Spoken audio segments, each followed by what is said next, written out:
বাধ্য হয়ে ইরানের 2 শর্ত মেনে আলোচনায় বসেছে যুক্তরাষ্ট্র। শুক্রবার ওমানের রাজধানী মাসকাটে ইরানি পররাষ্ট্রমন্ত্রী আব্বাস আরাগচি ও মার্কিন বিশেষ দূত স্টিভ উইটকোফ আলোচনায় অংশ নেন। তবে তারা একে অপরের সঙ্গে সরাসরি আলোচনা করেননি। ওমানের মধ্যস্থতাকারীর মাধ্যমে আলোচনা হয়েছে।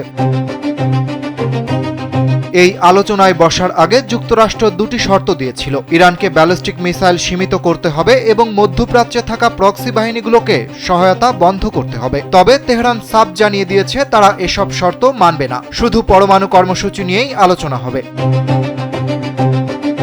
ইসরায়েলি সংবাদ মাধ্যম হারেতজ জানিয়েছে ইরানের কথা মেনে ওই 2টি বিষয় আলোচনা থেকে বাদ দিয়েছে যুক্তরাষ্ট্র। এরপর পরমাণু কর্মসূচি নিয়ে আলোচনা হয়েছে।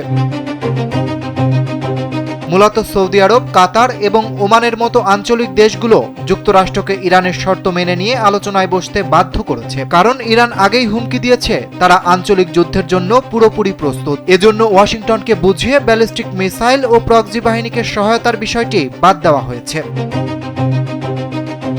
হারেতজ আরও জানিয়েছে মধ্যপ্রাচ্যের দেশগুলো চায় না তাদের প্রতিবেশী দেশ ইরান প্রভাবশালী হোক, কিন্তু তারা একই সময় বুঝতে পারছে যদি ইরানের উপর এখন কোনো হামলা হয় তাহলে এটি মধ্যপ্রাচ্যের জন্য খারাপ হবে।